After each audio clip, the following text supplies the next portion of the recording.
Hello students, I am doctor A के ओझा। आज फिर आपके पास हम एक बहुत ही महत्वपूर्ण टॉपिक के साथ उपस्थित हैं। आज मैं हिस्ट्री को ही कंटिन्यू कर रहा हूं और इसके पहले हिस्ट्री के 2 चैप्टर मैं पढ़ा चुका हूं।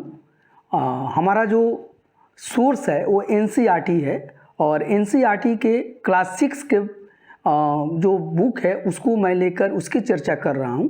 क्लास 6 एनसीईआरटी हिस्ट्री सब्जेक्ट है हिस्ट्री और उसके चैप्टर 3 को आज आपसे हम डिस्कस करेंगे। 2 चैप्टर यानी एनसीईआरटी क्लास 6 हिस्ट्री चैप्टर 1 का डिस्कशन हो चुका है। चैप्टर 2 का भी हम डिस्कशन आपसे कर चुके हैं, उसका वीडियो दोनों का बना हुआ है और उन दोनों का हम लिंक इस वीडियो के आई बटन और डिस्क्रिप्शन बॉक्स में हम डाल देंगे और आप उन दोनों को ज़रूर देखिएगा। और आपसे हमने यह प्रॉमिस किया था कि मैं हिस्ट्री की पूरी सीरीज यानी क्लास 6 से लेकर एनसीईआरटी का और क्लास 12 तक का मैं एक एक चैप्टर को बनाऊंगा और उसको होलिस्टिक अप्रोच अपनाया गया है, यानी कि मैं वर्ड बाय वर्ड आपसे डिस्कशन करने वाला हूँ, line by line, sentence by sentence, ताकि आप इसमें संपूर्णता को प्राप्त कर सकें और अपने जानकारी को इनरिच कर सकें। और ये जो वीडियो आपको बनाया जा रहा है, ये जो प्रयास है, यह विशेष तौर पर उन स्टूडेंट्स को बहुत ही फ़ायदा देने वाला है, बहुत ही उनके लिए बेनिफिशियल है जो यूपीएससी की तैयारी करते हैं, यानी आईएएस, पीसीएस या किसी भी कॉम्पिटिटिव एग्जाम्स की तैयारी कर रहे हैं जिसमें कि जीके, जीएस क्वेश्चन पूछा जाता है। उसमें से हिस्ट्री से बहुत सारे क्वेश्चन पूछे जाते हैं और यह जो हमारा प्रयास है इस समस्या को हल करेगा। और इसके लिए लेकिन क्लास 6 से क्लास 12 तक के पूरे हिस्ट्री के बुक्स को पढ़ना होगा और हम इसमें आपका मदद कर रहे हैं, आप इससे लाभान्वित होइए। तो देखिए, ये चैप्टर 3 है और इस चैप्टर 3 में को हम शुरू कर रहे हैं। एनसीईआरटी का क्लास 6 का ये चैप्टर है और इसका नाम है अर्लियर टाउन्स सिटीज़, आरंभिक नगर, और इसमें आरंभिक नगर के बारे में चर्चा किया गया है। और देखिए यहाँ पर ये बॉक्स में कुछ चीज़ आपको बताया गया है और इसमें इसका जो हेडिंग है जिसको कि हमने हाईलाइट कर रखा है, पुराने भवन का संरक्षण, यानी कि जो पुराने भवन हैं, जो ओल्ड बिल्डिंग्स हैं, उनका प्रोटेक्शन कैसे किया जाए, उनको प्रिजर्व कैसे किया जाए, उनकी सुरक्षा कैसे की जाए। और इसके लिए 2 बच्चों से ये बुक शुरू होती है, जसपाल और हरप्रीत। इन दोनों का देखिए ये पिक्चर यहाँ पर दिया गया है, ये जसपाल है और ये हरप्रीत है। और ये दोनों बच्चे यानी जसपाल और हरप्रीत अपने घर के पास, ठीक है ना, ये देखिए इस कैमरा को मैं थोड़ा सा साइड कर लेता हूँ। अपने घर के पास जसपाल और हरप्रीत जो हैं गली में क्रिकेट खेल रहे थे। उन्होंने देखा कि कुछ लोग खंडहर घर की तारीफ कर रहे थे, जिसे गली के बच्चे भूतहा घर कहा करते थे। यानी जसपाल और हरप्रीत जो हैं, जो अपने घर के पास ही गली में क्रिकेट खेलते थे और वहीं पर एक खंडहर घर था। खंडहर मतलब कि जो पुराना मकान हो या बहुत समय से जो पड़ा हुआ हो, जिसमें कोई रहता नहीं है और थोड़ा सा वो जीर्ण शीर्ण हो चुका हो, टूटा हुआ हो, तो उसको खंडहर मकान हम बोलते हैं। तो उस मकान की कुछ लोग तारीफ कर रहे थे। हालांकि ये जो बच्चे हैं या गली के जो भी बच्चे हैं उस खंडहर घर को भूतहा घर कहते थे। उनको लगता था कि इसमें घोस्ट रहते हैं, भूत रहते हैं और डर से बच्चे वहाँ जाते नहीं थे। लेकिन उसी मकान को देखकर, उसी खंडहर घर को देखकर कुछ लोग उसकी प्रशंसा कर रहे थे, तारीफ कर रहे थे। और उसमें से एक ने कहा कि इसकी वास्तुकला को देखो, यानी इसकी जो आर्किटेक्ट है उसको देखो, और क्या आपने कहीं लकड़ी पर इतनी सुंदर नक्काशी देखी है। देखिए, नक्काशी ये शब्द है और नक्काशी का मतलब होता है यहाँ पर कार्विंग, कि जो लकड़ी है उस पर क्या इतनी सुंदर आपने नक्काशी देखी है। दूसरी महिला ने कहा, हमें मंत्री जी को पत्र लिखकर कहना चाहिए कि वह इस खूबसूरत घर को सुरक्षित रखने के लिए इसकी मरम्मत कराने की व्यवस्था करें। यह सब सुनकर जसपाल और हरप्रीत सोचने लगे कि इस पुराने खंडहर से लोगों का इतना लगाव क्यों हो सकता है। तो यही क्वेश्चन हरप्रीत और ये जो दो बच्चे हैं जसपाल के मन में आती है कि भाई जो ये पुराना खंडहर है, जिसको कि गली के बच्चे भूतहा घर कहते हैं, उससे इन लोगों की इतनी लगाव क्यों है, उसकी इतनी प्रशंसा क्यों कर रहे हैं। और यह जो प्रश्न है ये सिर्फ जसपाल और हरप्रीत के मन में की नहीं है, ऐसा प्रश्न हमारे मन में भी है और आप सबके मन में भी ऐसा प्रश्न या ऐसा क्वेश्चन आपके मन में एराइज हो सकता है, उठ सकता है। आइए इसका हम आंसर खोजते हैं, लेकिन इसका आंसर खोजने के लिए हमें सबसे पहले ये देखिए हड़प्पा की कहानी को समझना होगा।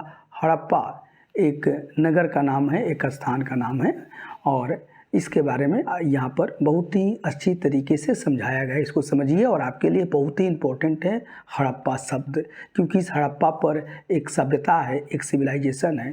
देखिए अक्सर इस हड़प्पा को देखिए अंडरलाइन, ये तो खुद ही हाईलाइट किया गया है। अक्सर पुरानी इमारत अपनी कहानी बताती है। बिल्कुल सही बात है कि कोई भी पुरानी इमारत है वो अपनी कहानी बहुत कुछ खुद ब खुद बताती रहती है।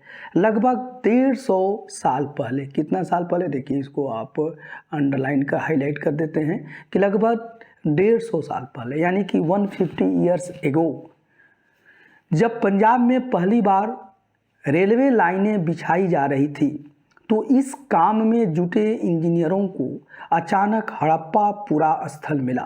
पूरा स्थल, पूरा मतलब पुराना, स्थल मतलब स्थान, जो आधुनिक पाकिस्तान में है। तो यहाँ पर ये जो कहानी बात हो रही है कि लगभग ये बात जो शुरू हो रही है 150 साल पहले की बात है, जबकि पंजाब प्रांत में पहली बार रेलवे लाइन बिछाई जा रही थी।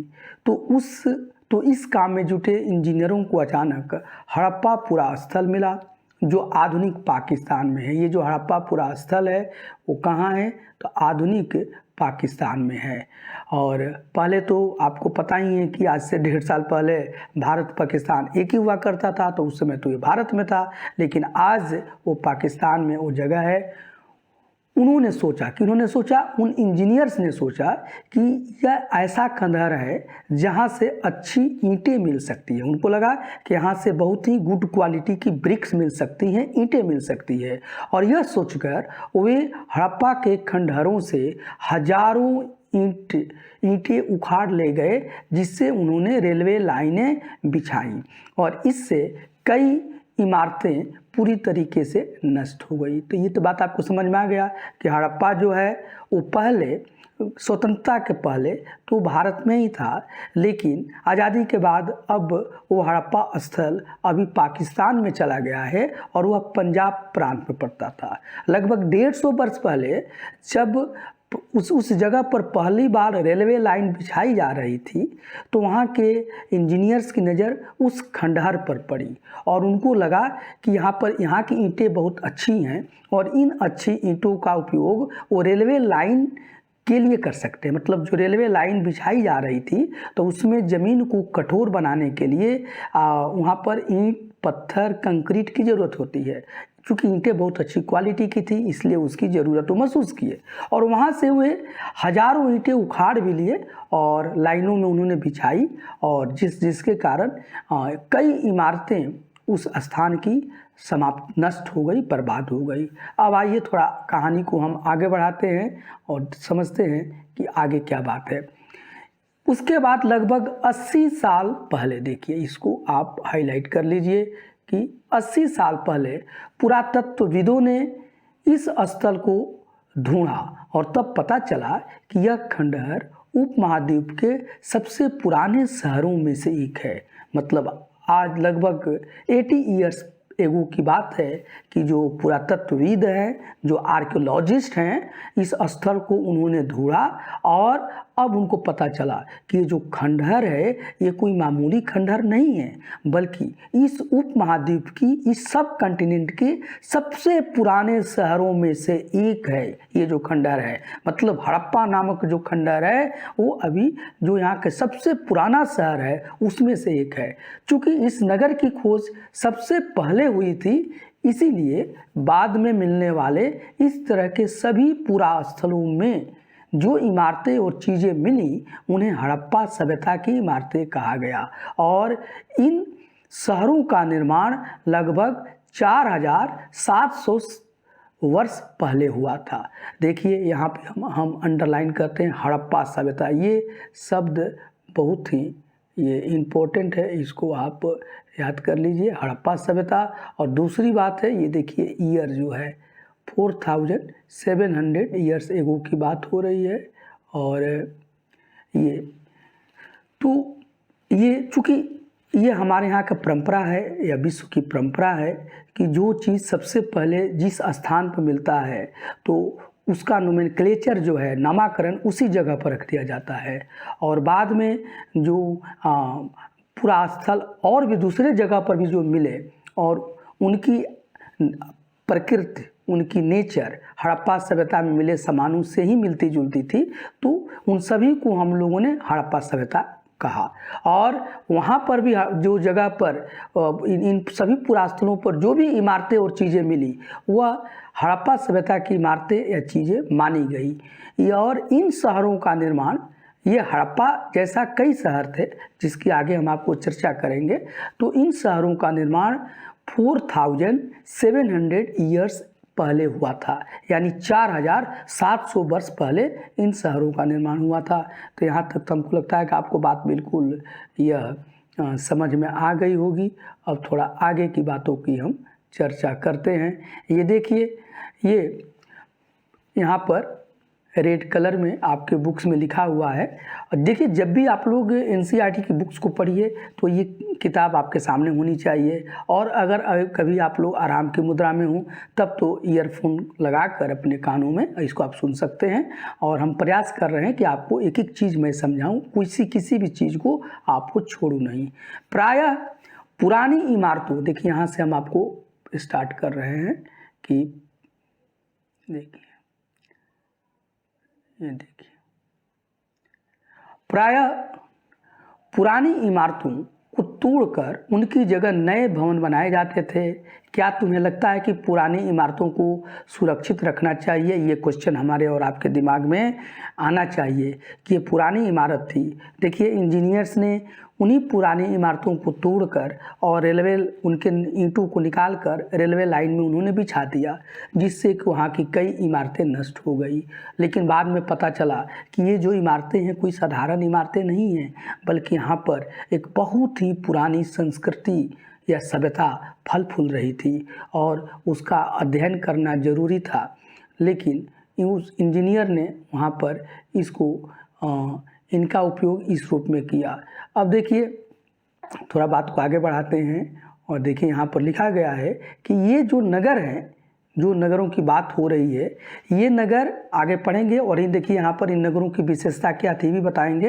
लेकिन थोड़ा देखिए साइड में लिखा हुआ है कि ये नगर आधुनिक पाकिस्तान के पंजाब और सिंध प्रांतों, भारत के गुजरात, राजस्थान, हरियाणा, पंजाब प्रांतों में मिले हैं। यहाँ पर देखिए बिल्कुल ये लिखा गया है कि जो आधुनिक पाकिस्तान है, इन पाकिस्तान के देखिए यहाँ पर पंजाब, देखिए पूरी इम्पोर्टेंट लाइन है तो इसको हाईलाइट कर देते हैं।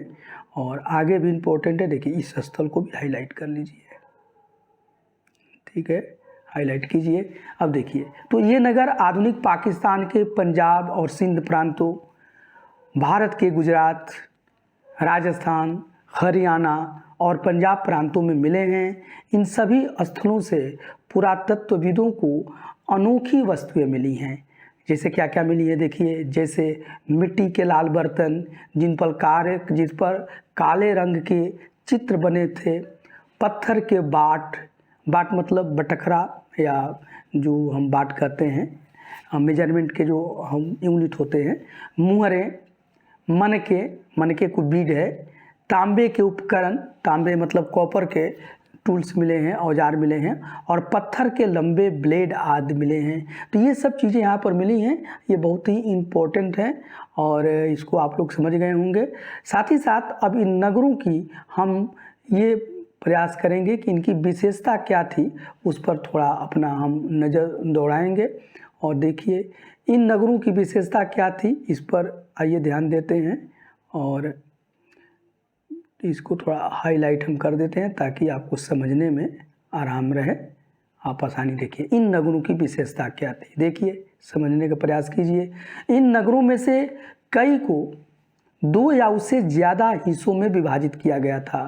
प्रायः पश्चिमी भाग छोटा था लेकिन ऊंचाई पर बना था और पूर्वी भाग बड़ा था लेकिन यह निचले इलाके में था। ये बहुत इंपॉर्टेंट बात हो रही है कि देखिए ये जो पश्चिमी भाग था इन नगरों में, नगर के जो पश्चिमी भाग हुआ करते थे वो देखिए यहाँ तक, इसको आप समझ लीजिए, इसको हाईलाइट कर लीजिए कि नगरों के पश्चिमी भाग छोटा हुआ करते थे लेकिन वो हाइट पर बने हुए थे, ऊंचाई पर बने हुए थे, जबकि जो पूर्वी भाग था यानी कि ईस्टर्न जो उसका पोर्शन था, ईस्टर्न जो पार्ट था वह बड़ा था, वह इन कंपेरिजन अपेक्षाकृत बड़ा था लेकिन यह निचले इलाके में था।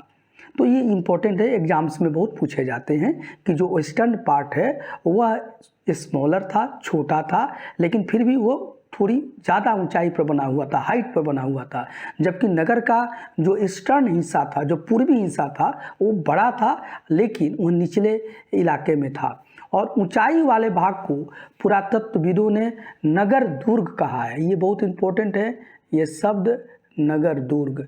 देखिए नगर दुर्ग, इसको मैं हाईलाइट करता हूँ। नगर दुर्ग कहा है कि जो भी ऊंचाई वाले भाग पर यानी जो पश्चिमी जो भाग था जो कि छोटा था और ऊंचाई पर बना हुआ था, उसको जो आर्कोलॉजिस्ट हैं, पुरातत्वविद हैं, उनको उन्होंने नगर दुर्ग कहा है, यानी फोर्ट टाउन कहा है। फोर्ट टाउन, दुर्ग को फोर्ट कहा जाता है, FORT, और नगर को टाउन हो गया तो फोर्ट टाउन कहा है।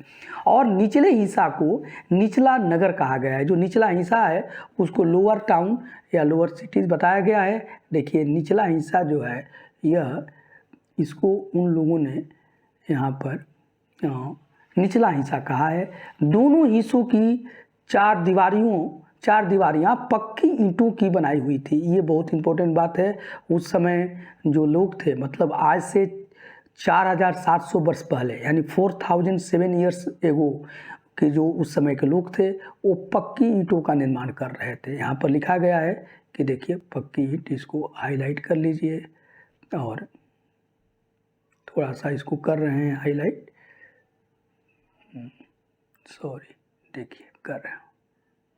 ये पक्की ईंटों की बनाई जाती थी और ये जो चार दीवारी थी, मतलब जो घेराबंदी किया गया था, फेंसिंग किया गया था, और उसको पक्की ईंट से बनाया जाता था। और इनकी ईंटें इतनी अच्छी पक्की थी कि हजारों सालों बाद आज तक उसकी दीवारें खड़ी है। मतलब ईंट जो थी वो बहुत अच्छी तरीके से पकाई जाती थी और आज भी उन ईंटों को बहुत ही अच्छी तरीके से उसकी चिनाई की गई थी, मतलब ईंटों की पेविंग की गई थी। उन ईंटों से जो दीवार बने थे वो बहुत ही मजबूत थे और उसका जो प्रमाण है कि आज भी वो दीवारें मजबूती से खड़ी थी। और देखिए कुछ नगरों के नगर दुर्ग में कुछ खास इमारतें बनाई गई थी। कुछ जो नगर थे उनके नगर दुर्ग में खास इमारतें बनाई गई थी। मिसाल के तौर पर देखिए मोहनजोदड़ो एक बहुत बड़ा साइट है और यहाँ पर देखिए ये मैप में भी मोहनजोदड़ो बताया गया है। इसको आप ज़रूर नोट कीजिए। ये जो मोहनजोदड़ो है यह, इसको थोड़ा मैं यहाँ साइड में कर रहा हूँ ताकि आपको सब हाईलाइट हो गया, और इसको देखिए हटा रहा हूँ।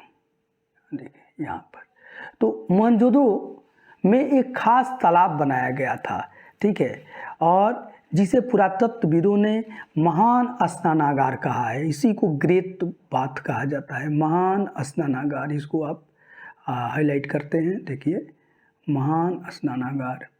ये महान स्नानागार था जिसको कि ग्रेट बाथ के नाम से जाना जाता था। इस तालाब को बनाने में ईंटों और प्लास्टर का इस्तेमाल किया गया था। ये जो तालाब बना है उसमें ईंट और प्लास्टर, उसका प्लास्टरिंग भी हुआ है, और इसमें पानी का रिसाव रोकने के लिए प्लास्टर के ऊपर चारकोल की परत चढ़ाई गई थी। चारकोल मतलब जो तार होता है, TAR, तो उसकी परत चढ़ाई गई थी। और इस सरोवर में दो तरफ से उतरने के लिए सीढ़ियाँ थी, मतलब सीढ़ियों का भी निर्माण यहाँ पर किया गया था। तो ये सीढ़ियाँ भी थी और दो तरफ से सीढ़ियाँ थी, चारों ओर कमरे बनाए गए थे, कमरा भी बना था, संभवतः लोग उसमें कपड़े वगैरह बदलते थे। और इसमें भरने के लिए, पानी भरने के लिए कुएँ था, मतलब कुएँ से पानी जो है कुएँ से निकाला जाता था, वेल्स बने हुए थे। तो ये भी बहुत इम्पोर्टेंट बात है कि वेल्स यहाँ पर बने हुए थे, कमरे बने हुए थे। और यहाँ देखिए, फिर मैं हाईलाइट करता हूँ कुएँ को, तो ये कुएँ थे। और साथ ही साथ जब इन पानी का उपयोग हो जाता था तो फिर उस वेस्ट वाटर को या गंदे पानी को खाली कर दिया जाता था। इसके लिए वहाँ पर ड्रेनेज सिस्टम था, नहर मतलब नालियाँ बनाई गई थी। और शायद यहाँ विशिष्ट नागरिक विशेष अवसरों पर स्नान करते थे, ऐसा पुरातत्वविदों का मानना है कि जो विशिष्ट नागरिक हैं वो यहाँ पर विशेष अवसरों पर स्नान वगैरह किया करते थे। आज भी हमारे देश में ये जो स्नान है विशेष अवसरों पर करने की परंपरा है, जैसे लोग मकर संक्रांति का स्नान करते हैं और भी कई जो इम्पोर्टेंट मौक़ों पर हम लोग नदी स्नान करते हैं। तो स्नान की परंपरा बहुत पहले से आ रही है। शायद इसकी सबसे शुरुआती जो हमें इसका साक्ष्य हड़प्पा सभ्यता में ही मिलता है। तो मोहनजोदड़ो में एक महान स्नानागार मिला है जिसे ग्रेट बाथ इंग्लिश में बोला जाता है। ये जो स्नानागार बना था ये ईंटों से बना हुआ था, इसको प्लास्टरिंग भी की गई थी। साथ ही साथ इसको जो अलकतरा है या जिसे हम तार कहते हैं उससे इसकी प्लास्टरिंग, ताकि इस पर पानी वगैरह न लगे, और ये वाटर प्रूफ बनाया गया था।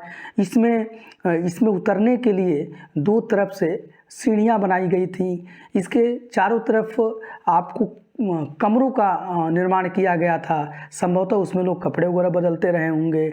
साथ ही साथ इसमें पानी भरने का जो व्यवस्था थी वो कुओं से थी, कुओं से निकालकर, वेल्स जो थे और कुएं से निकालकर पानी इसमें निकाला जाता था। फिर बाद में इस पानी को यूज होने के बाद इसको ड्रेनेज के द्वारा, नालियों के द्वारा बाहर भी खाली कर दिया जाता था। और संभवतः यहाँ पर विशिष्ट नागरिक विशेष अवसरों पर स्नान किया करते थे। अभी यहाँ पर मैप है और मैप में भी मैंने इन सभी साइट्स को आपको हम समझाने, देखिए मैप है, ये देखिए ये हड़प्पा, ये मानचित्र दिया गया है आपके बुक्स में, इसको ध्यान से देखिए।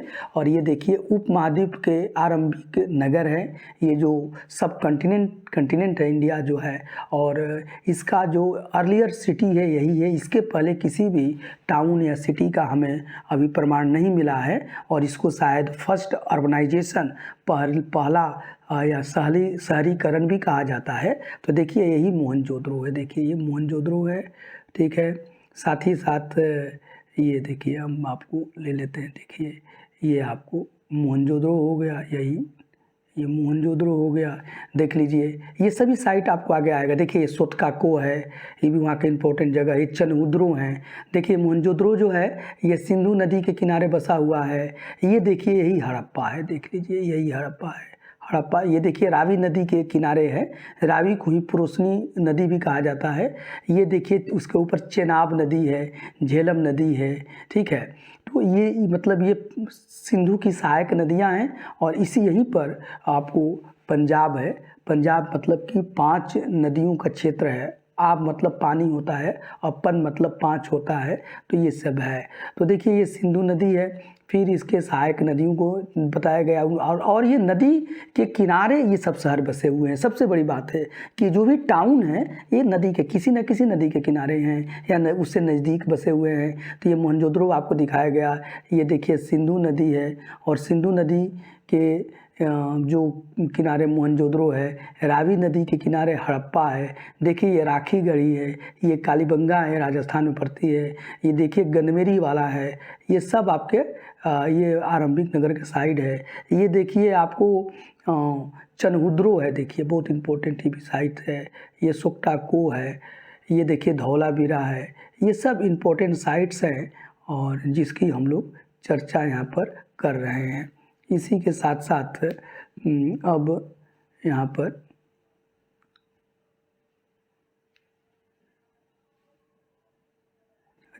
चर्चा को हम आगे बढ़ाते हैं। और हमने बताया कि घरों की नालियों को सड़कों की नालियों से जोड़ दिया जाता था। मतलब कि घरों में ये नाली बने हुए थे, वहाँ की नाली, मतलब ये जो हड़प्पा सभ्यता के लोग थे या इन नगरों के जो लोग थे उस समय, वह जल निकास प्रणाली पर बहुत ध्यान देते थे और उनकी नालियाँ ढकी हुई थी, मतलब अधिकांश नालियाँ ढकी हुई मिली हैं। इन्हें सावधानी से सीधी लाइन में बनाया जाता था ताकि जल तुरंत निकल जाए और कहीं जल जमाव की स्थिति नहीं आए। हर नाली में हल्की ढलान होती थी, वो लोग ढलान लगते थे आपकी पानी आसानी से बह सके। अक्सर घरों की नालियों को सड़कों की नालियों से जोड़ दिया जाता था, जो बाद में बड़े नालों में मिल जाती थी। देखिए यहाँ पर अंडरलाइन हमने कर दिया है। नालों के ढके होने के कारण इनमें जगह जगह पर मेनहोल बनाए जाते थे। ये लोग मेनहोल बनाए हुए थे और बस अगर कोई नालों में सफाई करनी होती थी तो मेनहोल को खोल के सफाई कर दी जाती थी, जिनके जरिए इनकी देखभाल और सफाई की जा सके। घर, नाले और सड़कों का निर्माण योजनाबद्ध तरीके से एक साथ ही किया जाता था। तो ये बहुत बड़ी बात है। उस समय लोग जो घर, नाले और सड़कों का निर्माण जो था एक प्लान्ड वे में करते थे, योजनाबद्ध तरीके से करते थे। इसी को उन लोगों की ये टाउन प्लानिंग कहा गया है कि उन लोगों की जो टाउन जो बसे हुए थे, जो शहर बसे हुए थे, वो एक प्लान में बसे हुए थे योजनाबद्ध तरीके से। तो ये बिल्कुल बात आपको समझ में आ गई होगी कि उनके घरों में इन नगरों में ढके हुए नाले मिले हैं। साथ ही साथ नालों को सीधी लाइन बनाया जाता था और उनमें हल्की सी ढलान रखी जाती थी जिससे कि पानी आसानी से बह सके। अक्सर घरों की नालियों को सड़कों की नालियों से जोड़ दिया जाता था और बाद में ये जाकर बड़े नालों में मिल जाया करती थी।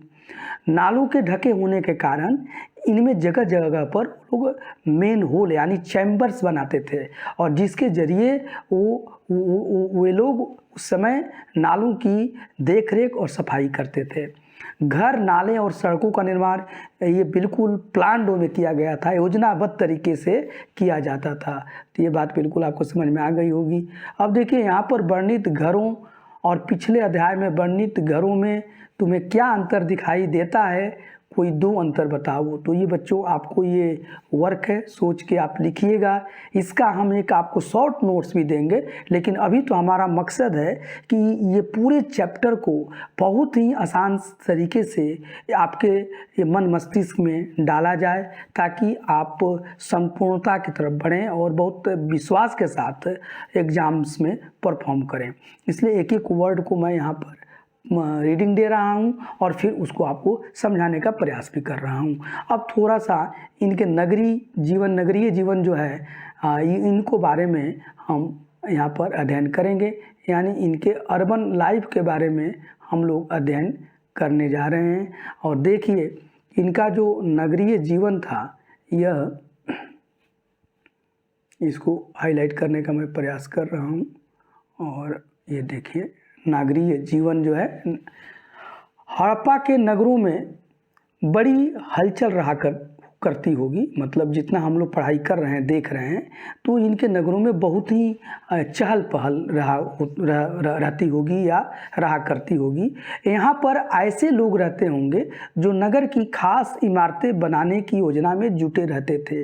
ये संभवतः यहाँ के शासक थे। ये बहुत बड़ी बात है कि जो लोग, क्योंकि इतनी बड़ी व्यवस्था बिना किसी प्लान और बिना किसी शासक के तो कैसे संभव हो सकती है। तो यही यहाँ पर समझाने की बात हो रही है कि यहाँ पर जो प्लानिंग थी इसको कार्यान्वित करने के लिए, एक्जीक्यूट करने के लिए और इनको नियम कानून लागू करने के लिए ज़रूर यहाँ पर कोई शासक होंगे। यह भी संभव है कि ये शासक लोगों को भेजकर दूर दूर से धातु, बहुमूल्य पत्थर और अन्य उपयोगी चीज़ें मंगवाते थे। शायद लोग खूबसूरत मन को तथा सोने चांदी से बने आभूषणों जैसी कीमती चीज़ों को अपने पास रखते होंगे। यहाँ पर ये सब चीज़ मिले हुए हैं और जिससे हम अनुमान लगाते हैं कि यहाँ पर बहुमूल्य पत्थर मिले हैं, धातु मिले हैं, ये मनके मिले हैं। मन का जो बीट्स होता है, माला वगैरह बनाया जाता है, सोने चांदी का आभूषण है। तो ये लगता है कि ये लोग इसको रखते होंगे और इन चीज़ों को संभवतः ये लोग दूर दूर से मंगाते होंगे, क्योंकि भारत में कभी भी सोना या चांदी का बहुत पर्याप्त मात्रा में उत्पादन नहीं होता था। ये कहीं बाहर से ही मंगाया गया होगा। इन नगरों में लिपिक भी होते थे। लिपिक जो मुहरों पर तो लिखते ही थे, शायद अन्य चीज़ों पर भी लिखते होंगे जो बच नहीं पाई।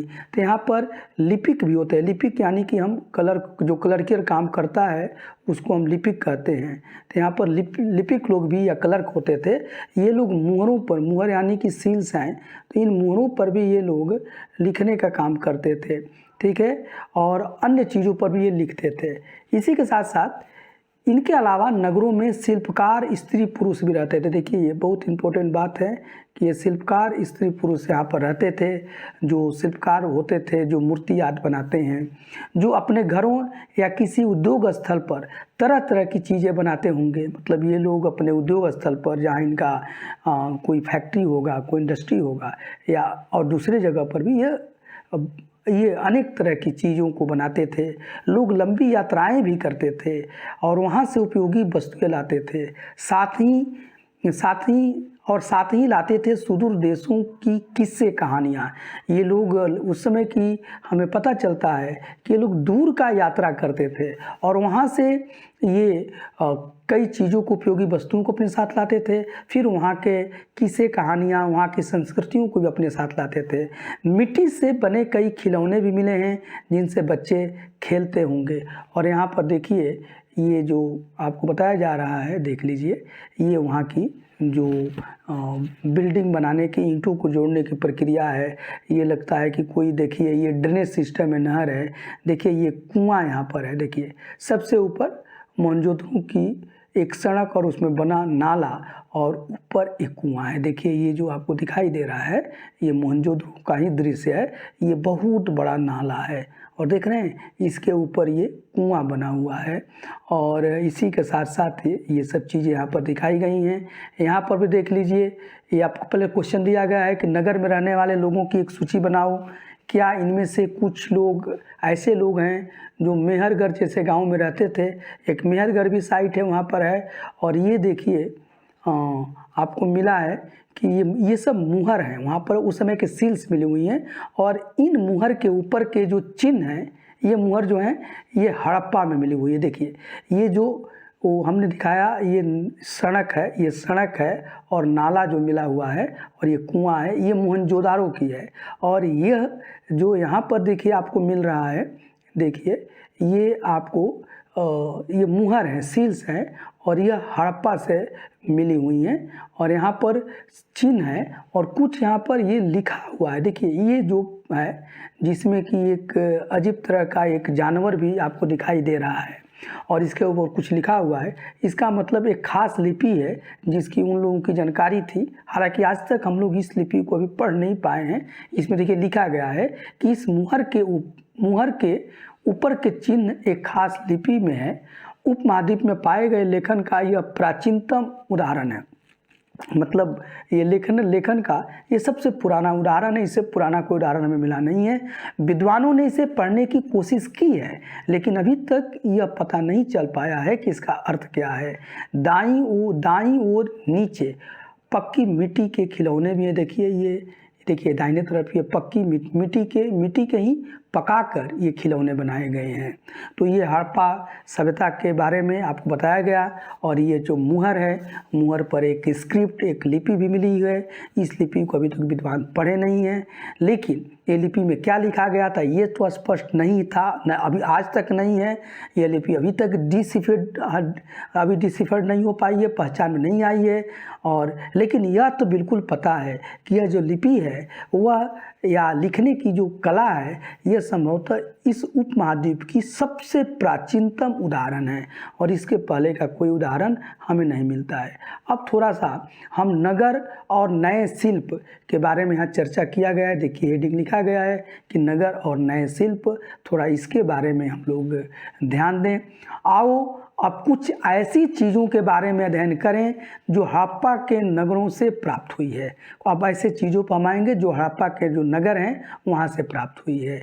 और हड़प्पा का नगर मतलब हड़प्पा संस्कृति के, हड़प्पा सभ्यता के जो नगर हैं उसमें कई नगर हैं, वहाँ से जो प्राप्त हुई है।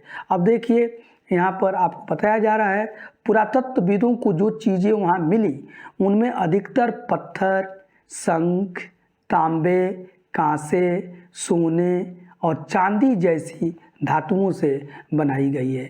तो ये जो पुरातत्वविद जो हैं आर्कियोलॉजिस्ट, उनको खुदाई के दौरान ये सब चीज़ें मिली हुई हैं और उसमें से जो अधिकतर हैं वो या तो आपको पत्थर से मिले हैं, कांसे से मिले हैं, ठीक है, और ये सोने से मिले हैं, चांदी जैसी धातुओं से मिले हैं, तांबे और कांसे से औजार, हथियार, गहने, बर्तन आदि बनाए जाते थे।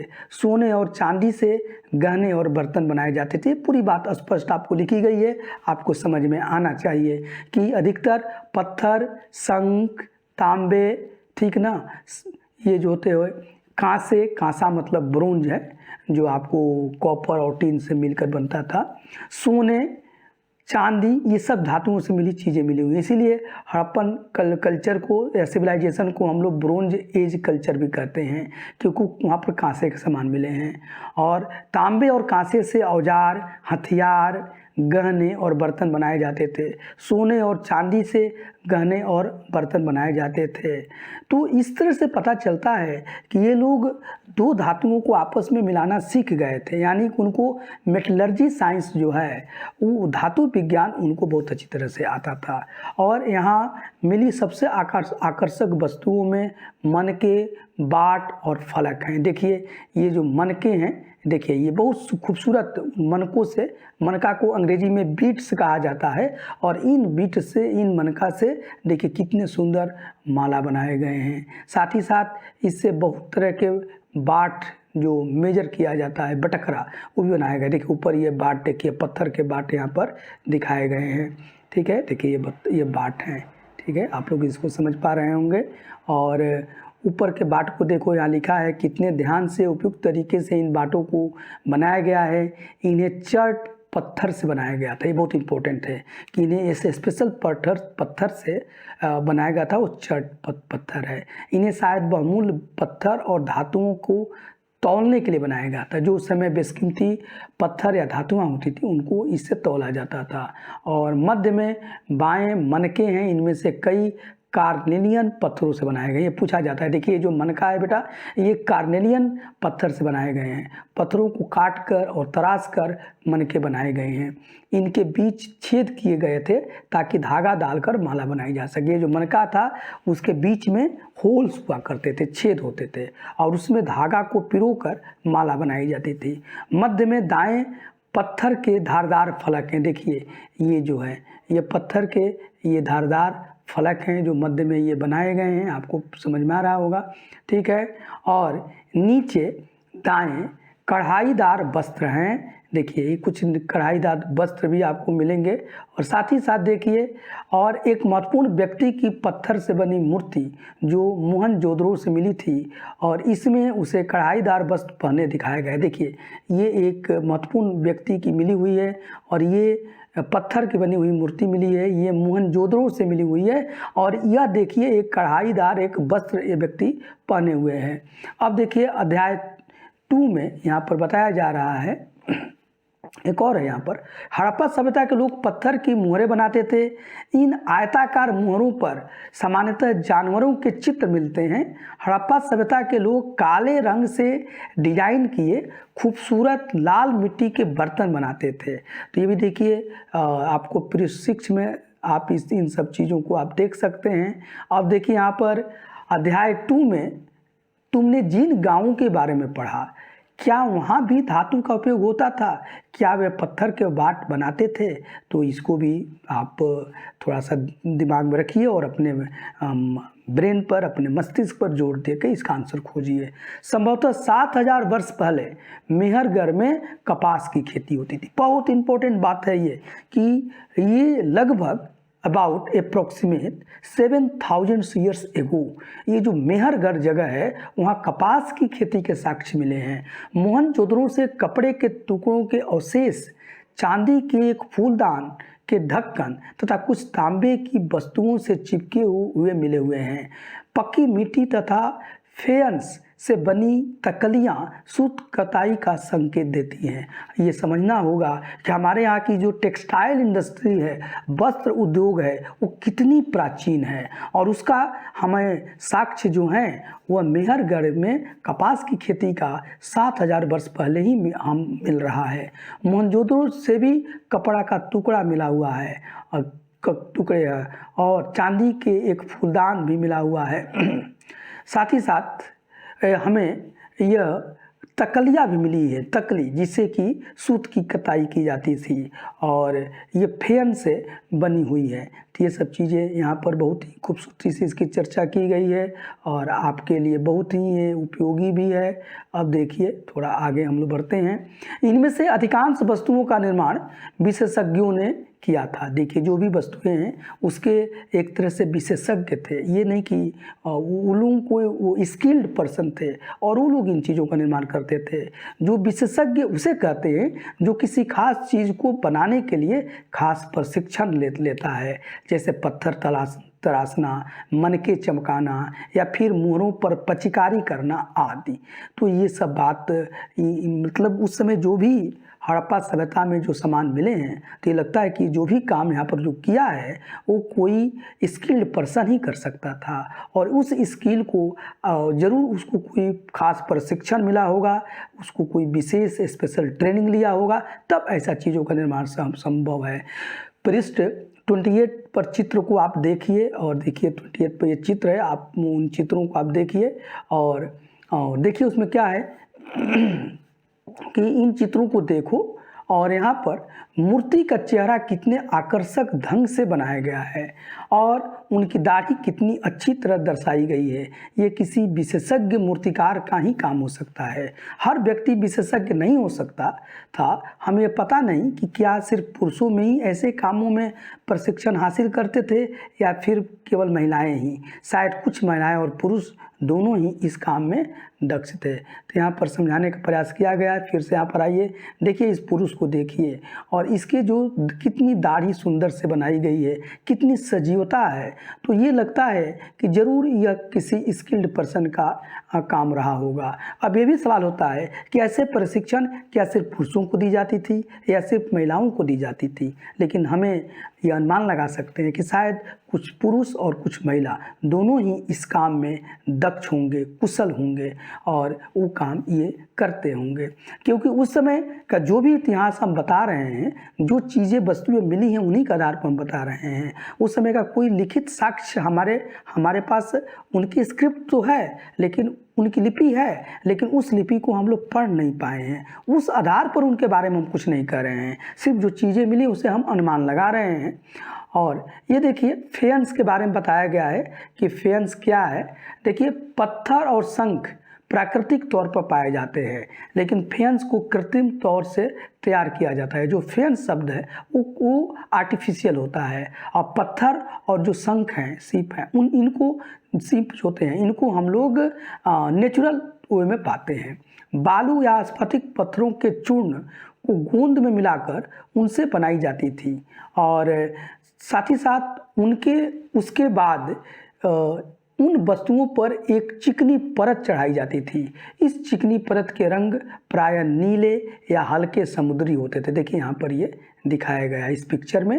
फेयंस से मनके, चूड़ियाँ, बालें और छोटे बर्तन बनाए जाते थे। तो ये बहुत ही इम्पोर्टेंट बात आपको बताई जा रही है। अब देखिए कच्चे माल की खोज में हम लोग थोड़ा इसको पढ़ें। ये जो टॉपिक है कच्चे माल की खोज में, तो ये देखिए इस पर हम लोग चर्चा करें। कच्चा माल उस पदार्थ को कहते हैं जो या तो प्राकृतिक रूप से मिलते हैं या फिर किसी किसान या पशुपालक उनका उत्पादन करते हैं, जैसे लकड़ी या धातुओं के अयस्क प्राकृतिक रूप से उपलब्ध कच्चे माल हैं। यानी कि कच्चा माल, इसी को हम अंग्रेजी में रॉ मटेरियल कहते हैं और यह उसे कहा जाता है जो या तो नेचुरल तरीके से मिलते हैं, प्राकृतिक तरीके से मिलते हैं, या किसान जो हैं या पशुपालक इनका उत्पादन करते हैं। और उदाहरण के तौर पर हम लकड़ी जो है वह नेचुरली मिलता है। धातुओं के जो अयस्क हैं, ओर हैं, वह भी आपको प्राकृतिक रूप से उपलब्ध मिलते हैं। सभी कच्चे माल हैं। इनमें से फिर कई तरह की चीज़ें बनाई जाती थी और इन कच्चों मालों से बहुत तरह की चीज़ हम लोग बनाते हैं और उस समय भी लोग बनाते थे। मिसाल के तौर पर किसानों द्वारा पैदा किए गए कपास को कच्चा माल कहते हैं। अब हमने अभी चर्चा किया कि कच्चा माल या तो नेचर के द्वारा मिलते हैं या किसान और पशुपालक उसका उत्पादन करते हैं। तो किसान जो कपास का उत्पादन करता है वो भी आपका कच्चा माल ही है या रॉ मटेरियल है, और जिससे बाद में कताई बुनाई करके और कपड़ा तैयार किया जाता है। इसी से बाद में आपको कपड़ा तैयार होता है, उसका कताई बुनाई की जाती है। और इसी तरह से आप देखिए हड़प्पा में लोगों को कई चीज़ें वहीं मिलती थी, लेकिन तांबा, लोहा, सोना, चांदी, बहुमूल्य पत्थरों जैसे पदार्थों को दूर दूर से आयात करके बनाते थे। ये बहुत बड़ी बात है कि हड़प्पा में देख लीजिए कि बहुत चीज़ें तो वो उनके पास ही होती थी, लेकिन कुछ सामान थे जिसको वे आयात करते थे, ठीक है।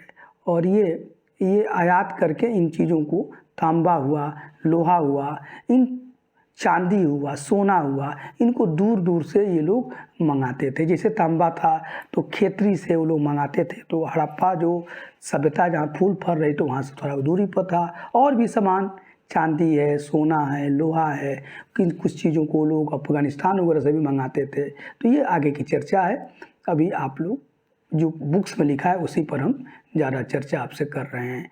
ये देखिए एक और चीज़ है, एक देखिए यहाँ पर एक ये पहिया और गाड़ी का निर्माण है, देख रहे हैं, इसको देख लीजिए। देखिए ये चीज़ों को एक जगह से दूसरी जगह कैसे ले जाया जाता था, इन चित्रों को देखो। और एक खिलौना है और दूसरी ओर एक मुहर है, देख लीजिए। यह एक खिलौना है, आप देख सकते हैं, ये आपको लेफ़्ट साइड में खिलौना बनाया गया है और यहाँ बीच में देखिए यहाँ पर ये जो है आपको एक मुहर है। और क्या तुम बता सकते हो कि हड़प्पा के लोग यातायात के लिए किन साधनों का प्रयोग करते होंगे? पिछले अध्यायों में तुमको पहियों और वाहनों की जानकारी दी गई है। बच्चों का खिलौना हल, आज हल चलाने वाले ज़्यादातर किसान पुरुष होते थे। हमें ज्ञात नहीं है कि क्या हड़प्पा में भी यही प्रथा थी। तो ये सब जो चीज़ मिले हुए हैं, एक तो ये गाड़ी मिली हुई है, लगता है कि ये हालांकि खिलौना है, लेकिन यातायात में लोग ये उस समय उन लोगों को पहिया की जानकारी हो गई थी। साथ ही साथ ये मुहर वगैरह भी हैं। इसी तरह से यहाँ पर ये देखा गया है कि हल की भी चर्चा मिली है। आज तो हल हमारे यहाँ ज़्यादातर पुरुष वर्ग ही चलाता है, लेकिन क्या उस समय भी पुरुष वर्ग चलाता था कि महिलाएं भी चलाती थी, इसकी जानकारी हमें नहीं है, ठीक है। और अब थोड़ा सा ये इस पैराग्राफ को हम लोग पढ़ते हैं यहाँ पर, और इसको हमने आपको बताया कि हड़प्पा के लोग, देखिए हाईलाइट कर देते हैं, हड़प्पा के लोग तांबे का आयात संभवतः आज के राजस्थान से करते थे। उसका स्पेशल नाम खेतरी है, लेकिन यहाँ नहीं लिखा गया है। यहाँ तक कि पश्चिमी एशियाई देशों, जो देश हैं, ओमान से भी तांबे का आयात किया जाता था। बहुत इंपॉर्टेंट बात है कि ये जो पश्चिमी एशियाई देश हैं, ओमान, वहाँ से भी तांबे का ये लोग आयात करते थे। कांसा बनाने के लिए तांबे के साथ मिलाई जाने वाली धातु टीन जो है उसका जो केमिस्ट्री में एसेन इसका केमिकल नाम है, फार्मूला है। तो टीन का आयात आधुनिक ईरान और अफ़गानिस्तान से किया जाता था। ये बहुत इंपॉर्टेंट बात है कि ये जो टीन है वो आधुनिक ईरान या अफ़गानिस्तान से किया जाता था। ये देखिए ईरान है या अफ़गानिस्तान से किया जाता, हाईलाइट कर लीजिए, किया जाता था। सोने का आयात आधुनिक कर्नाटक और बहुमूल्य पत्थर का आयात गुजरात, ईरान और अफ़गानिस्तान से किया जाता था। तो ये जो सोना है, सोना का ये लोग जो आयात करते थे, ये आधुनिक कर्नाटक, उसमें कर्नाटक में अभी भी कोलार माइंस है, वहाँ से आज भी कोलार माइंस से सोना वहाँ मिलता है, तो वहीं से वो लोग करते थे। और बहुमूल्य पत्थर का आयात ये लोग गुजरात से करते थे, साथ ही साथ ईरान से करते थे और अफ़गानिस्तान से करते थे। तो हमें लगता है कि ये बात बिल्कुल आप लोगों को ये क्लियर हो गई होगी। अब देखिए नगरों में रहने वालों के लिए भोजन, उनका भोजन कैसा था, इसके बारे में थोड़ा हम लोग चर्चा करें कि किस तरह की वो लोग खाद्य सामग्री का उपयोग करते थे। लोग नगरों के अलावा गाँव में भी रहते थे। अब देखिए ऐसा नहीं था वहाँ पर सिर्फ गांव भी, क्योंकि ये आपको समझना होगा कि गांव ही तो नहर को ऑक्सीजन देते हैं, कि नहर मतलब नगर को, गांव ही नगर को सब कुछ आपूर्ति करते हैं, क्योंकि नगर के लोग भूखे तो रहेंगे नहीं, तो अन्न का उत्पादन कहाँ होगा? गांव में होगा। तो नगरीय संस्कृति का मतलब ये है कि गांव भी होते थे, ठीक है। और देखिए, लोग नगरों के अलावा गाँव में भी रहते थे, वे अनाज उगाते थे और जानवर पालते थे। अब गांव के लोग क्या करते थे? देखिए, गांव के लोग जो है, ये देखिए यहाँ पर, ये अनाज उगाते थे और पशुओं का, जानवरों का पालन करते थे। मतलब उनका एग्रीकल्चर और पशुपालन यानी एनिमल हस्बेंड्री दोनों कार्य था। किसान और चरवाहे ही शहरों में रहने वाले शासकों, लेखकों और दस्तकारों को खाने के सामान देते थे। तो बिल्कुल ये नेचुरल चीज़ है कि जो किसान थे और चरवाहे थे, वही तो उन जो लोग शहर में रहते हैं, यानी कि जो शासक वर्ग है, लेखक वर्ग है, दस्तकार वर्ग है, उनको खाने का सामान आपूर्ति करते थे, उनको पहुंचाते थे। पौधों के अवशेष से पता चलता है कि हड़प्पा के लोग गेहूँ, जौ, दाल, मटर, धान, तिल, सरसों उगाते थे। तो ये सब चीज़ देखिए वहाँ पर कृषि के आइटम हुआ करते थे। ये देखिए, ये उगाते थे। इसको हाईलाइट कर लीजिए कि हड़प्पा के लोग क्या क्या चीज़ उगाते थे। गेहूँ उगाते थे, जौ उगाते थे, ठीक है। और गेहूँ, जौ, मटर, धान, तिल, सरसों, ये सब चीज़ ये लोग उगाते थे। अब थोड़ी सी बात को हम आगे बढ़ाते हैं। जमीन की जुताई के लिए हल का प्रयोग एक नई बात थी। हड़प्पा काल के हल तो नहीं बच पाए हैं क्योंकि वो लकड़ी से बनाए जाते थे, लेकिन हल के आकार के खिलौने मिले हैं। देखिए, ये मिला हुआ है, हल के आकार के खिलौने मिले हुए हैं, लेकिन हल तो हमें नहीं मिला है क्योंकि हल तो लकड़ी का बनता है। और इतनी पुरानी जो संस्कृत सभ्यता है, उस समय का लकड़ी कैसे बचेगा, तो वो समाप्त हो गए हैं। लेकिन खिलौना मिला है और उससे हम अनुमान लगाते हैं कि ये लोग हल का प्रयोग करते थे। इस क्षेत्र में बारिश कम होती थी, इसलिए सिंचाई के लिए लोगों ने कुछ तरीके अपनाए होंगे। संभवतः पानी का संचय किया जाता था और ज़रूरत पड़ने पर उससे फसलों की सिंचाई की जाती थी। तो ये बहुत बड़ी बात है कि ये लोग पानी का संचय करते थे और ज़रूरत पड़ने पर उससे ये लोग क्या करते थे? सिंचाई करते थे। तो ये बहुत इम्पोर्टेंट बात है। देखिए, हड़प्पा के लोग गाय, भैंस, भेड़, बकरियां पालते थे। इनका जो पशुपालन था वो देख लीजिए कि वह गाय, ये गाय को भी ले लीजिए, हाईलाइट कर लीजिए कि गाय, भैंस, भेड़, बकरियां ये लोग पालते थे। बस्तियों के आसपास तालाब और चारागाह होते थे, लेकिन सूखे महीनों में मवेशियों के झुंडों को चारा पानी की तलाश में दूर दूर तक ले जाया जाता था। वे बेर जैसे फलों को इकट्ठा करते थे, मछलियाँ पकड़ते थे और हिरन जैसे जानवरों का शिकार करते थे। तो बिल्कुल क्लियर है कि ये लोग जब सूखा होता था तो अपने मवेशियों को चारा के खोज में दूर दूर तक जाते थे। साथ ही साथ वे बेर जैसे फलों को इकट्ठा करते थे, मछलियाँ भी पकड़ते थे और हिरन जैसे जानवरों का शिकार भी करते थे। अब थोड़ा सा यहाँ पर हम लोग जो चर्चा करेंगे वो इस चीज़ पर हमारी चर्चा होगी। हड़प्पा, देखिए, गुजरात में हड़प्पा कालीन नगर का सूक्ष्म निरीक्षण। गुजरात जो है अभी भारत का एक राज्य है और यहाँ हड़प्पा कालीन कुछ नगर मिले हैं। थोड़ा उसका हम लोग माइन्यूट और ऑब्जर्वेशन कर रहे हैं, सूक्ष्म निरीक्षण करें। और देखिए, कच्छ के इलाके में खदिर बेत के किनारे धौलावीरा नगर बसा था। अभी आपको धौलावीरा हमने मैप में दिखाया भी है और मैप है तो उसमें है, आप देखिए उसे। तो कच्छ के किनारे, देखिए ये बहुत बड़ी बात है कि ये जो कच्छ है, कच्छ के किनारे खदिर बेत के किनारे, देखिए खदिर बेत के किनारे धौलावीरा नगर बहुत इम्पोर्टेंट है, यह बसा था।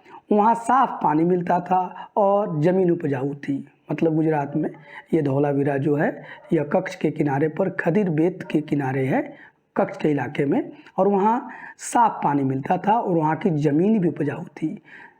जहाँ हड़प्पा सभ्यता के कई नगर दो भागों में विभक्त थे, यहाँ पर हड़प्पा सभ्यता के कई नगर दो भाग में विभक्त थे, वहीं धौलावीरा के नगर 3 भागों में विभक्त थे। ये बहुत इंपॉर्टेंट बात है कि हड़प्पा सभ्यता के कई नगर जनरली 2 भागों में बटे हुए थे। वहीं पर हमने ये यहाँ पर बताया जा रहा है कि ये जो धौलावीरा था, इसके जो नगर हैं वो 3 भाग में बटे हुए थे। इनके हर हिस्से के चारों ओर पत्थर की ऊंची ऊंची दीवार बनाई गई थी। इसके अंदर जाने के लिए बड़े बड़े प्रवेश द्वार थे। मतलब धौलावीरा में जो उनका जो नगर था वो 3 भागों में बटा था और इसके प्रत्येक हिस्से में जाने के लिए पत्थर की बहुत ऊंची ऊंची दीवार बनाई गई थी। इसके अंदर जाने के लिए बड़े बड़े प्रवेश द्वार बने थे और इस नगर में एक खुला मैदान भी था, ओपन ग्राउंड था, जहां सार्वजनिक कार्यक्रम आयोजित किए जाते थे। यहां मिले कुछ अवशेषों में हड़प्पा लिपि के बड़े बड़े अक्षरों को पत्थर पर खुदा पाया गया है। इन अभिलेखों को संभवतः लकड़ी में जड़ा गया था और मतलब लकड़ी में उसको फ्रेमिंग किया गया था और यह एक अनोखा अवशेष है क्योंकि आमतौर पर हड़प्पा के लेख मुहर जैसी छोटी वस्तुओं पर पाए जाते हैं। तो ये एक अंतर है कि धौलावीरा में एक हड़प्पा लिपि के बड़े बड़े अक्षरों में लिखा हुआ पत्थरों में खुदा पत्थरों पर उसकी कार्विंग की गई है, खुदाई की गई है और उसको लकड़ी के फ्रेम में जड़ा गया है।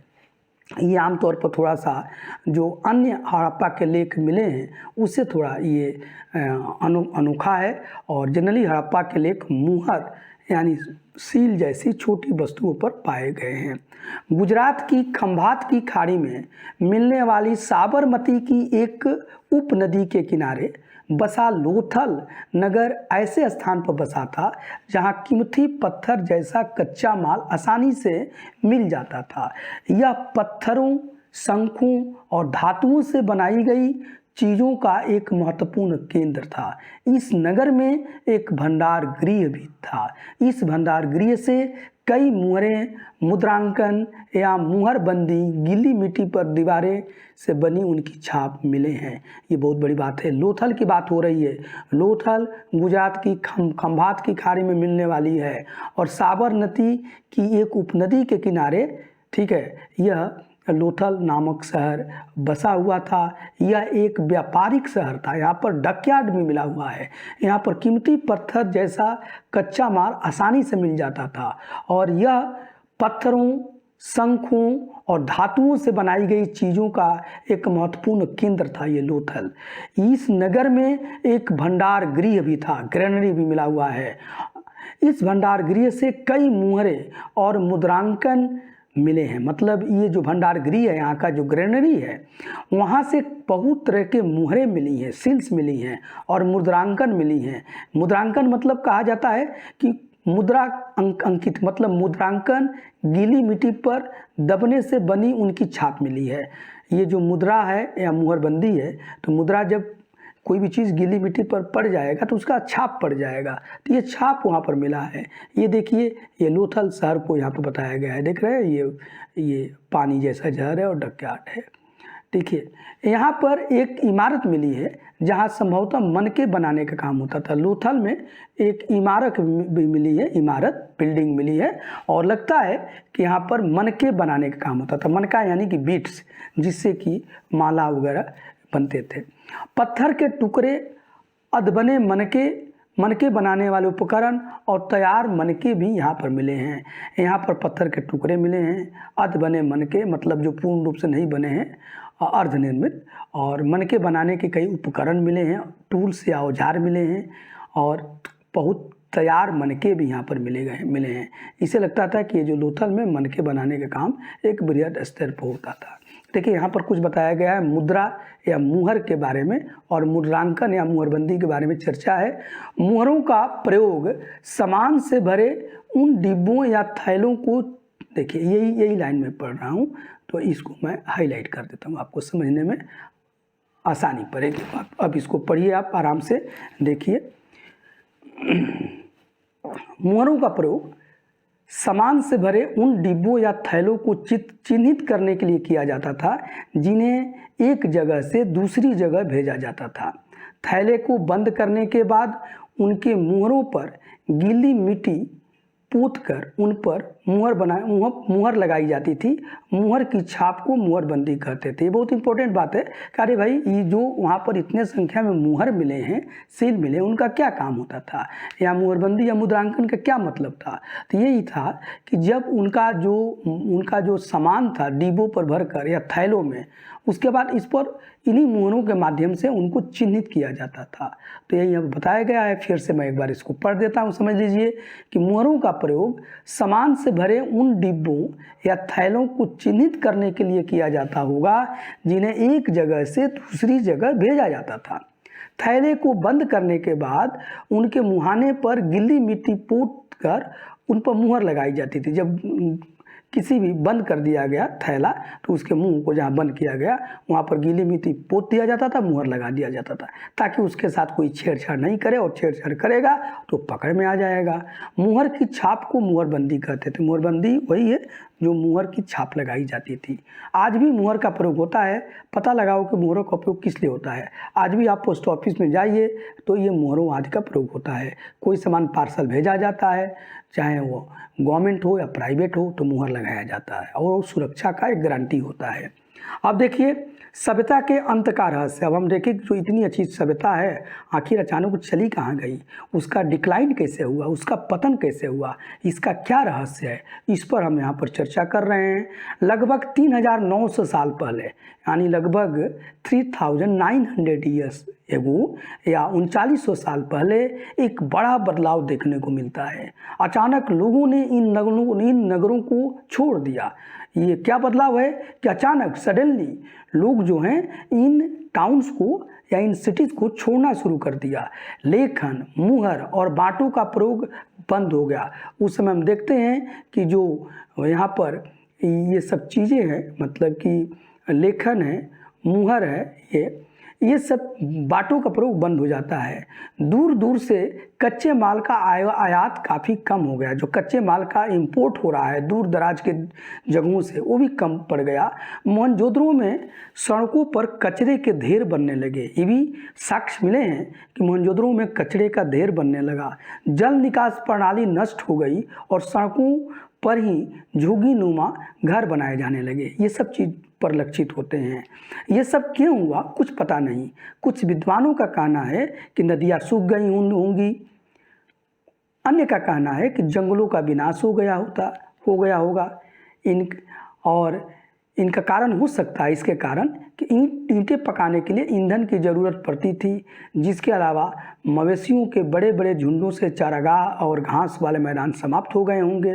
कुछ इलाकों में बाढ़ आ गई होगी, लेकिन इन कारणों से यह स्पष्ट नहीं हो पाता है कि सभी नगरों का अंत कैसे हो गया, क्योंकि बाढ़ और नदियों के सूखने का असर कुछ ही इलाके पर हुआ होगा।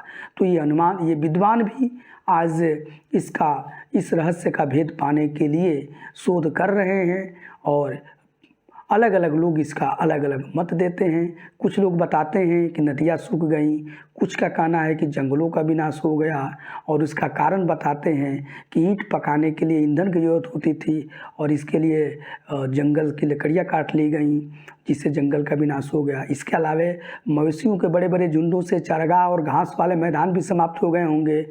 कुछ लोग ये भी कहते हैं कि कुछ जगहों में, इलाकों में बाढ़ आ गई थी।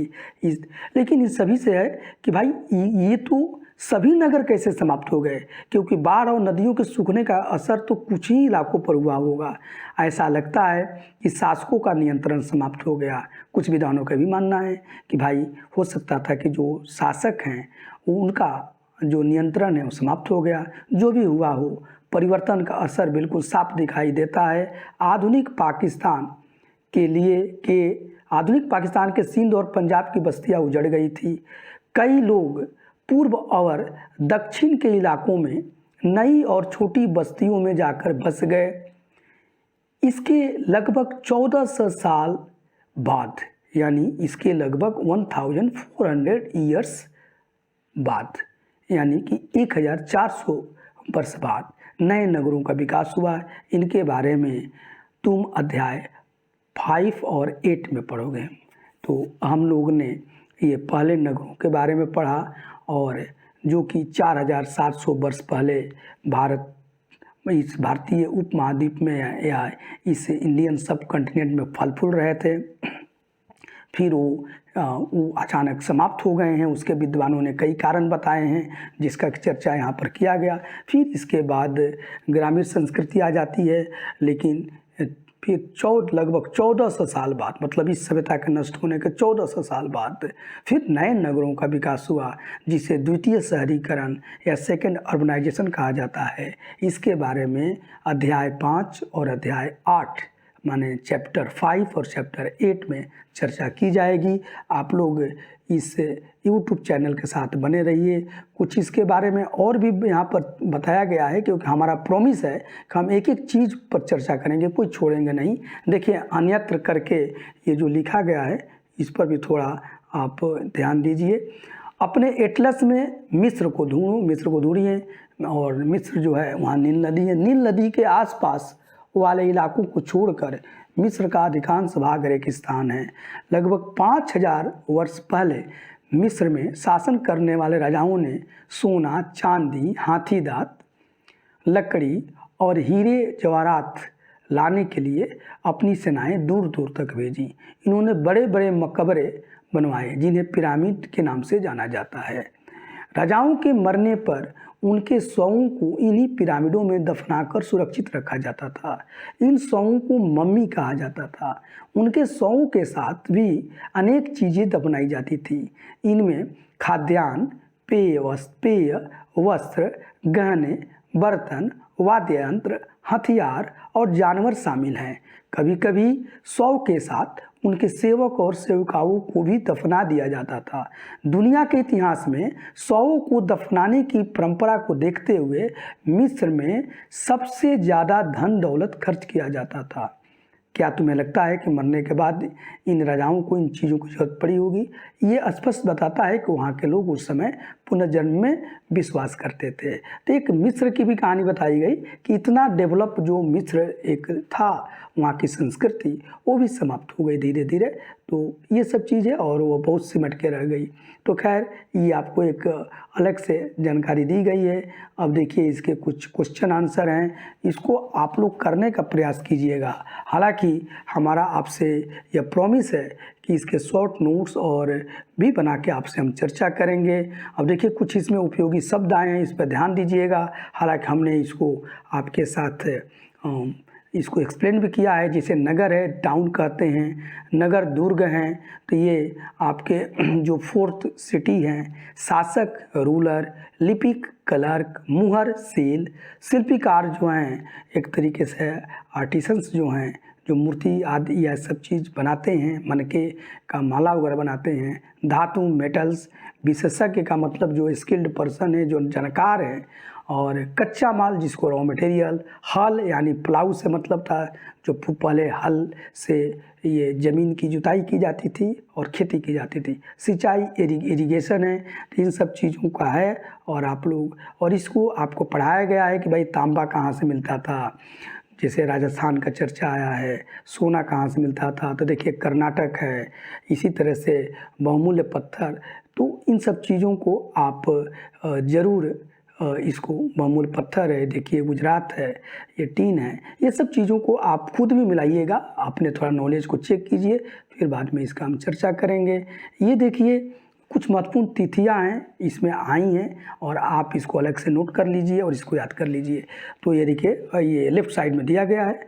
देखिए, मेहरगढ़ में कपास की खेती लगभग 7000 साल पहले, ये तो चर्चा हो चुकी है, ये बहुत इंपॉर्टेंट है, इसलिए अलग भी लिखा गया। इसे याद कीजिएगा कि कपास की खेती मेहरगंज में 7000 वर्ष पहले हो रही थी और इसका साक्ष्य मिला है। नगरों का आरंभ जो है लगभग 4700 साल पहले, मतलब 4700 ईयर्स पहले नगरों का आरंभ हो गया था। हड़प्पा नगर उसी समय के हैं, तो इसका भी चर्चा है। हड़प्पा के नगरों का अंत की शुरुआत 3900 साल पहले, मतलब 3900 ईयर्स पहले हड़प्पा के नगरों का, मतलब हड़प्पा सभ्यता के नगरों का ये विनाश शुरू हो गया, अंत शुरू हो गया। तो ये सब डेट याद कर लीजिएगा। अन्य नगरों का विकास लगभग 2500 साल पहले हुआ, तो ये भी याद कर लीजिएगा। तो ये सब चीज़ें जो हैं ये 2500 साल पहले यही बुद्ध का काल है, और जिसको कि हम सिक्स सेंचुरी BC कहते हैं। तो बाकी सेकेंड अर्बनाइजेशन होता है, नगरों का विकास होता है। और इसके क्वेश्चन आंसर हैं, इसको आप लोग थोड़ा करने का प्रयास कीजिएगा। मुझे लगा कि आप लोग इस चैप्टर को बहुत अच्छी तरीके से समझ गए होंगे, और ये बहुत इम्पोर्टेंट है। ये क्लास 6 के जो स्टूडेंट हैं उनका तो सिलेबस ही है, उनके लिए तो उपयोगी है ही। साथ ही साथ जो बच्चे या जो स्टूडेंट्स किसी कॉम्पिटिटिव परीक्षा की तैयारी कर रहे हैं, चाहे वो बहुत ही प्रतिष्ठित UPSC यानी IAS PCS सिविल सर्विसेज की तैयारी कर रहे हैं, या SSC की तैयारी कर रहे हैं, या और भी कोई वनडे एग्जामिनेशन की तैयारी कर रहे हैं जिसमें कि GK आता है या GS से क्वेश्चन पूछे जाते हैं, तो ये उनके लिए बहुत उपयोगी है। साथ ही साथ जिन बच्चों ने हिस्ट्री को अपना ऑप्शनल बना रखा है उनके लिए भी उपयोगी है। और अगर हिस्ट्री में आपको चाहे ऑप्शनल के लिए, अपने वैकल्पिक विषय के लिए या जनरल स्टडी के लिए इतिहास की जानकारी आप रखना चाहते हैं, तो उसके लिए बहुत ही ज़रूरी है कि क्लास 6 से लेकर क्लास 12 तक की NCERT की पुस्तकों का आप अध्ययन करें, बुक्स का अध्ययन करें। और आपका यही काम हम आपके लिए आसान बनाने जा रहे हैं, और हमारा प्रयास है कि हम इन चीज़ों को बहुत ही आसानी से आपको समझाएं, ताकि बहुत ही सुगमता से आप इन्हें अपने मन मस्तिष्क में समझ बैठा पाएँ। और अगर यह वीडियो आपको समझ में आ रहा है तो बहुत अच्छी बात है, अगर समझ में नहीं आ रहा है तो ज़रूर कमेंट लिखिएगा, तो या आपकी अपनी ज़रूरत को बताइएगा, तो हम उसके अनुसार आगे भी अपने को परिमार्जित करेंगे। और अगर ये पढ़ाने का तरीका या वीडियो आपको अच्छा लग रहा है, और अभी तक अगर आपने इसको सब्सक्राइब नहीं किया है, तो इसे ज़रूर सब्सक्राइब कीजिए, शेयर कीजिए, लाइक कीजिए, और अपने दूसरे दोस्तों को भी प्रोत्साहित कीजिए कि इसको पढ़कर अपने ज्ञान को बढ़ाएं, क्योंकि टीचर का काम ही समाज सेवा का काम है। हमारा उद्देश्य जो है वो आपके जीवन को उज्जवल बनाना है, आपके भविष्य को ब्राइट करना है, आपके सफलता का जो आपका ये एक तरह से इसके लिए सफलता पाने के लिए युद्ध कर रहे हैं उसको आसान बनाना है, आपको साथ देना है। तो और ये भी देखिए कि इसका जो पहले की जो 2 वीडियो हैं वो भी बना हुआ है, तो उसका लिंक इसके आई बटन में रहेगा, साथ ही साथ डिस्क्रिप्शन बॉक्स में भी रहेगा, और आप उसको ज़रूर उससे आप उन वीडियो को ऊपर भी चले जाइएगा, देखिएगा। और डॉक्टर AK ओझा यूट्यूब चैनल को सब्सक्राइब करना आप कभी मत भूलिएगा, ये आपके लिए बहुत ही फ़ायदेमंद है। और साथ ही साथ इसमें आप इसका PDF भी आपको मिलेगा शॉर्ट नोट्स का, ताकि आप और आसानी से इसको समझ पाएँ। लेकिन एक बार तो इसको word by word, line by line पढ़ना बहुत ज़रूरी है। यही काम मैं कर रहा हूँ, और अगले टॉपिक में भी करूँगा। और आपसे हमारा प्रॉमिस है कि बहुत जल्द ही आपको ये सभी जो क्लास 6 से क्लास 12 तक का एक चैप्टर का आपको वीडियो मिल जाएगा। आप हमारे इस चैनल के साथ बने रहिए। धन्यवाद, थैंक यू।